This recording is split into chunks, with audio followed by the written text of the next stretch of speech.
પશુપતિ મહાદેવ એ આપણા હૃદયમાં બેઠો. એ પશુપતિ અને પશુપાલક આપણો દ્વારકાધીશ એ હરિ અને હર એ બંને એક જ છે. બંને આત્માના સ્વરૂપે આપણા હૃદયમાં રહેલા છે. ભગવાન શિવ પણ આત્મા છે સૌનો. આત્મા ત્વમ ગિરિજા મતિ સહચરા પ્રાણા શરીરમ ગૃહમ પૂજા તે વિષયોપભોગ રચના નિદ્રા સમાધિ સ્થિતિ સંચાર પદયો પ્રદક્ષિણ વિધિ સ્તોત્રાણી સર્વાગિરો યદ્યત કર્મ કરોમિ તત્તદખિલમ શંભો તવારાધનમ. ભગવાન શિવ આત્મા હૈ સબકી. અને ભગવાન કૃષ્ણ પણ કહે છે ઈશ્વર સર્વભૂતાનામ હૃદ્દેશે અર્જુન તિષ્ઠતિ. ઈશ્વર પ્રાણી માત્રના હૃદયમાં રહેલો છે. ભગવાન શિવનું એક નામ છે ઈશ્વર.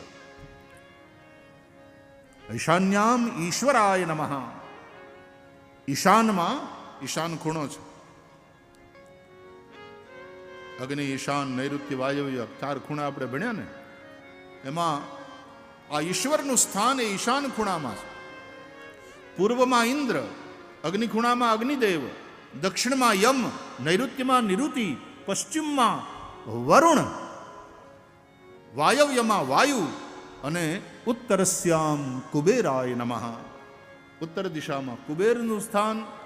ઉર્ધ્વાયામ બ્રહ્મણે નમઃ. અધોદિશી અનંતાય નમઃ. આમ 4 દિશા, 4 ખૂણા, ઉપર અને નીચે, એમ થઈને 10 દિશામાં આ 10 દિગ્પાળ કહેવાય. આપણા શાસ્ત્ર અનુસાર આપણે એને વંદન કરીએ છીએ. શ્રીમદ ભાગવત અનુસાર શ્રી કૃષ્ણ પરમાત્મા એ સૌનો આત્મા છે. એ આપણો આરાધ્ય છે. એ અંદર બેઠો છે. એટલે પશુપાલકો આપણે, આપણો વડો ગોવાળિયો ગોપાલ કૃષ્ણ જે દ્વારકાધીશ થઈને અહીંયા કૃપા વરસાવતા બેઠા છે દ્વારકામાં, એ આપણો આરાધ્ય છે. એ પોતે તે પશુપતિ ભગવાન શિવને ભજે.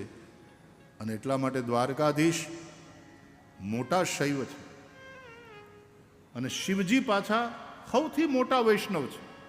એ વિષ્ણુને ભજે છે. આ બધા ઝઘડા કે અમારું જ ઊંચું ને આ બધા નીચા, એ બધું તો છોટે દિમાગ કી સોચ है. એ સંકુચિત માનસિકતામાંથી ઊભી થયેલી વાતો. હું હંમેશા કહ્યા કરું કે સંપ્રદાયો સારી વાત છે. આટલા સંપ્રદાયો એ આપણા સનાતન ધર્મનું સૌંદર્ય પણ છે, આપણા સનાતન ધર્મની એ સમૃદ્ધિ પણ છે. પણ સાંપ્રદાયિક જે સંકુચિતતા છે એ બહુ મોટી સમસ્યા છે. સાંપ્રદાયિક સંકુચિતતા ન હોવી જોઈએ. વાત ખાલી એટલી, અમારું ઊંચું એ બતાડવા માટે થઈને બીજાને જે આપણે હેઠા કરીને બતાડવાની કોશિશ કરીએ છીએ, ન્યા તકલીફ ઊભી થાય. અમારું શ્રેષ્ઠ, એમાં કાંઈ વાંધો નહીં, એવી અનન્યતા તો હોવી જોઈએ, એ વાંધો નથી. પણ કોઈને નીચા ન ગણીએ. ભગવાન રામ શબરીજીને નવધા ભક્તિનો ઉપદેશ કરે છે ત્યારે 7મી ભક્તિ કઈ ભગવાન રામ બતાવે છે. સાતવ સમ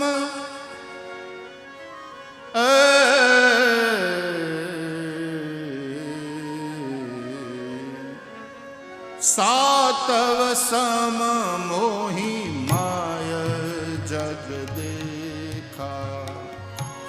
સાતવ સમ મોહી માય જગ દેખા. મોતે સંત અધિક કરી લેખા.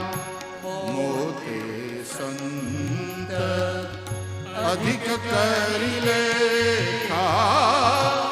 સાતવ સમ મોહી માય જગ દેખા. સાતવ સમ મોહી માય જગ દેખા. મારા મેં જગતને જોઉં અને સમાન ભાવથી જોઉં. સુની ચૈવ સ્વપાકે ચ પંડિતા સમદર્શિના. ભગવદ્ ગીતામાં આવું કહ્યું છે. પંડિતા સમદર્શિના. જેની બુદ્ધિ પંડા થઈ છે, પંડિત અને એવો પંડિત, એવો બુદ્ધિમાન, એવો પ્રજ્ઞા પુરુષ એ સમદર્શી હોય. સમદર્શી. તો આપણે પશુપાલકો, નગાલાખા બાપાનો પરિવાર, આ જગ્યા પ્રત્યે જેને શ્રદ્ધા છે એવો બધો ભક્ત સમુદાય, આજ એક સરસ અવસર ઊભો થયો છે. એમાં શ્રીમદ ભાગવત ભગવાનને અહીંયા પધરાવ્યો. આ દ્વારકાનાથનું જ વાંગમય સ્વરૂપ છે. તેનેયમ વાંગમયી મૂર્તિ પ્રત્યક્ષા વર્તતે હરે. અને ભાગવતની કથા સાંભળવી, ભગવતા ઉદિતમ ભાગવતમ, ભગવાન જે બોલ્યા એ ભાગવત, ભગવાને જે ભાખ્યું, ભગવાને જે કહ્યું તે ભાગવત. એટલે ભાગવતની કથા સાંભળવી એનો અર્થ એમ થાય કે આપણે ભગવાનની હારે વાતું કરવી, ગોવિંદ હારે ગોઠડી માંડવી. અને આ જે કંઈ અહીંથી કહેવાય છે, આ ભાગવત જે કંઈ વંચાય છે, એ કૃષ્ણ ભગવાન જ આપણને ક્યાંક કહે છે. એ કૃષ્ણ ભગવાન ભાષણ કરે છે, સાવધાન થઈને સાંભળો, વાતો નહીં કરતા. સ્વયં દ્વારકાનાથ બોલે છે. ભાષણમાં બીજા બધા બોલતા હોય ને મંચ ઉપરથી, ત્યાં સુધી લોકો આમ વાતું ચીતું વગેરે કરતા હોય, પણ જેવા વડાપ્રધાન આવે બોલવા, ઊભા થાય એટલે પહેલા તાળીઓ પાડે બધા. હવે સાંભળવાની મજા આવશે. જો કે મજા આવે એવું પાછું ભાષણ વડાપ્રધાનને કરતા આવડતું હોવું જોઈએ. અને જે એવા સિદ્ધહસ્ત એકદમ વક્તા હોય, એવા મંજાયેલા વક્તા, ત્યારે એવું આમ ઓડિયન્સને પકડી રાખે, એવી એવી વાતો કરે કે પછી બધા કાન દઈને સાંભળે, ધ્યાન દઈને સાંભળે. અને એ જેવા પાછું બોલવાનું પૂરું કરે ને પછી આભાર વચન ના અંતે તોય પાછું કોઈ ઊભું ન રહે, બસ એને જ સાંભળવામાં રસ હોય. એમ અહીંયા સ્વયં આપણો આરાધ્ય ભગવાન કૃષ્ણ બોલે છે. ભાગવતની કથા એટલે કૃષ્ણ બોલે છે અને આપણે સાંભળવાની. એટલે આપણો દ્વારકાનાથ, આ 7 દિવસ દ્વારકાનાથે આપણને બોલાવ્યા વાતું કરવા, કે હાલો શાસ્ત્રની વાતો કરીએ, હાલો ધર્મની વાતો કરીએ, હાલો તમને તમારા કલ્યાણનો માર્ગ બતાવું, જરાક મારો પ્રેમ, મારો ભાવ તમારા પ્રત્યે હું પ્રગટ કરું. તમને આટલી શ્રદ્ધા છે મારામાં, તમને આટલો ભાવ છે, તમે હાલી હાલીને પૂનમ ભરવા આવો છો દ્વારકા સુધી, તમે દૂરથી જગત મંદિરની ધજા જોવો છો અને આમ ગદગદ થઈ જાઓ છો, ત્યાં ઢગલો થઈ દંડવત કરો છો. તમને મારા માટે આટલો પ્રેમ, તો મને તમારા માટે પ્રેમ. તમે દ્વારકા સુધી આવો તો હું આ ભાગવતના રૂપે બાવળિયાળી સુધી ન આવું. એટલે ભાગવત રૂપે સ્વયં ભગવાન દ્વારકાનાથ આપણે ત્યાં પધાર્યા છે. અને આ 7 દિવસની કથા એટલે દ્વારકાધીશ પ્રભુ સાથે વાર્તાલાપ, આ ગોવિંદ સાથે આપણે ગોઠડી માંડી છે. ભગવાન ક્યાંક કહે છે, ધ્યાનથી સાંભળજો. અને મારો દ્વારકાનાથ, એ મારો વૃંદાવન વિહારી, એ મુરલીધર, એ રાહડાય રમાડશે, એ ગીતોય ગાશે. માત્ર ઉપદેશ નહીં કરે, એ ગીતોય ગાશે, એ રાહડા પણ રમાડશે. અને આનંદ આનંદ આપણે માટે આ આનંદ ઉત્સવ છે. રામ બાપુના સંકલ્પથી અને આ જગ્યાના આયોજનને કારણે આપણને સૌને એ લાભ મળવાનો છે. આજે કથા વિલંબથી શરૂ થઈ, સ્વાભાવિકપણે પોથીયાત્રા વગેરે બધું થયું, પણ આવતીકાલથી બાપુ સવારની જ રાખવાની છે, એમ જ 9:30 પાક્કું. હાથ ઊંચો કરો. 9:30નો સમય બરાબર છે? 9:30 બરાબર છે? તો એ મારે આવવાનો સમય છે કે તમારે બધાને આવી જવાનો સમય? આમ તો તમે ગોવાળિયાઓ છો, વહેલા સવારના ઉઠવાવાળા, પણ એમાં બીજો મને કંઈ શંકા નથી. આ બહેનોને પાછા સવારના ઘણા બધા કામ ઘરને લગતા બધા પતાવીને આવવાનું હોય, અને આવડા 4 વાગ્યા સુધી સંતવાણી ડાયરામાં બેઠા હોય, એટલે પૂછ્યું કે પછી પાછું સવારના 9:30 બરાબર ને? રામબાપુ મને કહેતા હતા કે એક દિવસ છોડીને આમ એકાત્રો સંતવાણીનો કાર્યક્રમ રાખ્યો ને એની કેવી મજા છે, એનોય આનંદ છે. આપણા કલાકારો સંતવાણી, આપણી લોક સાહિત્યની વાતો એ આપણને પીરસે. આનંદ જ કરવાનો છે. પણ આવતીકાલે સવારના બરાબર 9:30 વાગે કથાનો પ્રારંભ અને 1 વાગ્યા સુધી આ કથાધારા, આ કથાની યાત્રા વહેતી રહેશે. આપણે સૌ આનંદ લઈશું. આવો આટલી પ્રારંભિક વાત સાથે આજની કથાને વિલંબથી અહીંયા વિરામ આપી સૌ સંતો મહંતોને પ્રણામ કરતા, આપ સૌના હૃદયમાં બેઠેલા ભગવાનને વંદન કરતા થોડી વાર ભગવાન નામ સંકીર્તન.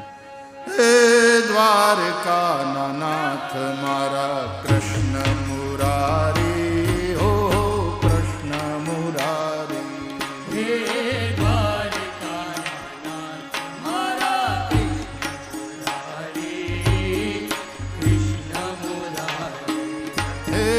દ્વારકાના નાથ મારા કૃષ્ણ મુરારી, હો કૃષ્ણ મુરારી.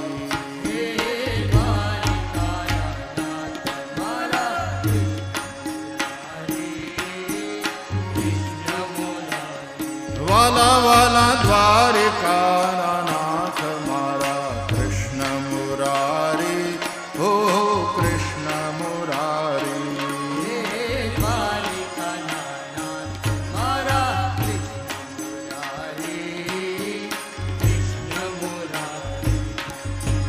સૂરજન ચંદ્ર તારી આરતી ઉતારે, સૂરજની ચંદ્ર તારી આરતી ઉતારે. વાલો સૂરજને ચંદ્ર તારી આરતી ઉતારે, સૂરજની ચંદ્ર તારી આરતી ઉતારે.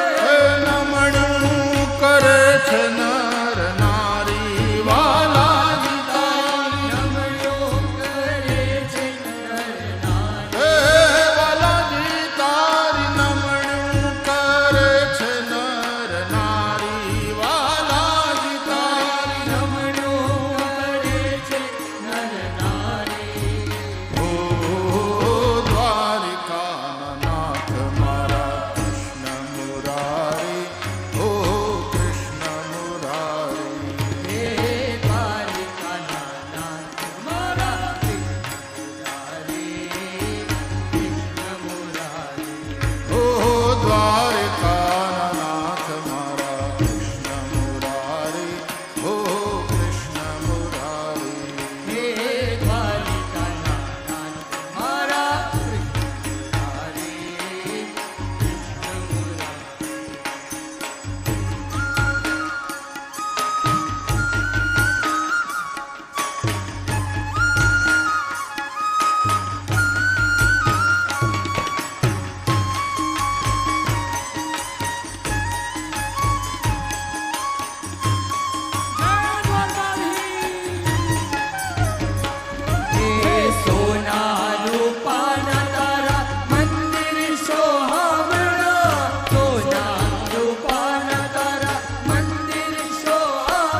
कृष्णलाल की जय, सद्गुरु भगवान की जय। ओ नमः पार्वती पतये हर हर महादेव हर। जय जय श्री राधे, जय जय श्री राधे, जय जय श्री राधे, श्री